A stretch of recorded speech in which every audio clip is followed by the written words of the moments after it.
guys, let's dive into another work energy principle problem. If the speed of a car is increased by 40%, by what factor will its minimum braking distance be increased, assuming all else is the same? Ignore the driver's reaction time.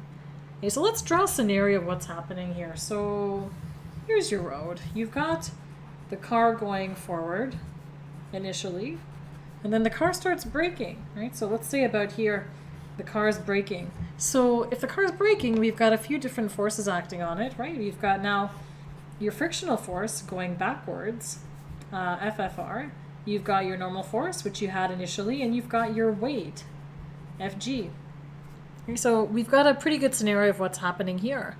Now, we're dealing with speed here. We want to know about braking distance. Now, while you could solve this using kinematics, there's actually a much faster way to do it, and that's using the work-kinetic energy theorem.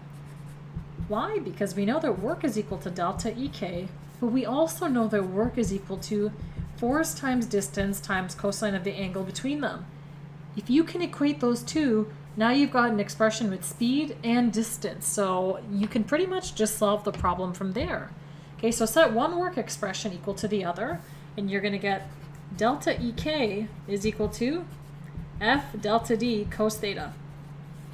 So first things first, let's take care of this cos theta. Okay, so going back to the picture, the force here that we're dealing with, this F, it's going to be the frictional force. Normal and gravity cancel each other out, so our net force is going in this direction. While even though the car is braking, the displacement is still forward. Okay, so therefore the angle theta is equal to 180 degrees, right? Imagine the angle between those two. And cosine of 180 is equal to -1. Okay, so we're going to replace that with a -1.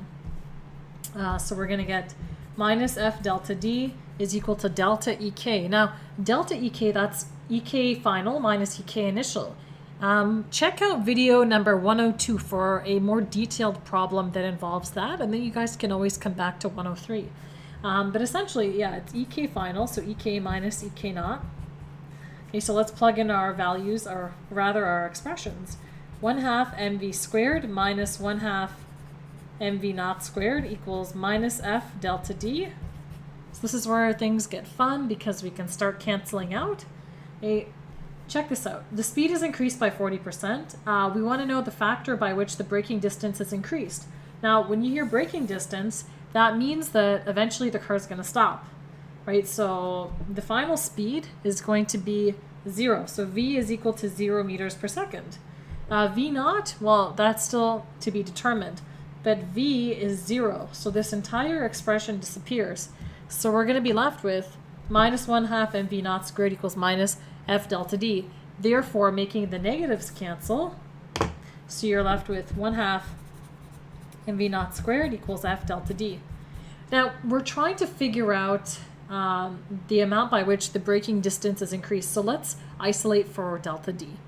Okay, so delta D is equal to, divide both sides by F. Let's write it like this, mv naught squared over 2F. Okay, now what's F? I mean, we're not given forces in the problem, but remember F is the force of friction, okay? And friction is equal to the coefficient of friction times the normal force. So let's do that. Okay, so we've got mv naught squared over 2 mu Fn. Now Fn, in this case, Fn is equal to Fg, right? You can see that from the picture. There's only two vertical forces and they're going in opposite directions. So that's equal to mu mg. Okay, so mv naught squared over 2 mu mg. So how nice is that? The masses cancel out.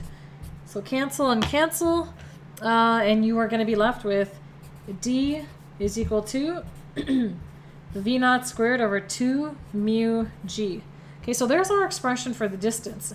So now we want to see that if we change the speed, the initial speed, how does that affect delta D? Okay, so here's our original expression for delta D. Now let's start to manipulate it over here. Okay, so the idea is this. D is equal to v naught squared over 2 mu g. This bottom part here, honestly, that's just a constant. You don't need to really consider it when you're dealing with this problem. What you want to look at is the big picture, and that is that delta D is proportional to the speed squared. So if the speed goes up by 40%, mathematically what you're writing is that V naught becomes 1.40 of itself, right? Because you're multiplying it by itself and you're adding 40%.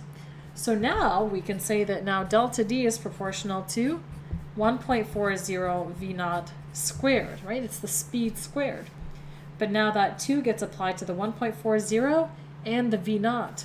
So 1.40 squared is 1.96, and V naught squared is, well, V naught squared. So delta D is now proportional to 1.96 V naught squared. So compare these two expressions. This has increased by 1.96. So simply increasing the speed by 40%, you're actually increasing the braking distance by 96%. Okay, so therefore, you've increased the braking distance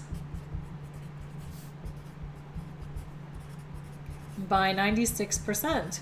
So that's pretty huge. You can see it's not just linear. I mean, increasing by 40% doesn't mean your braking distance increases by 40.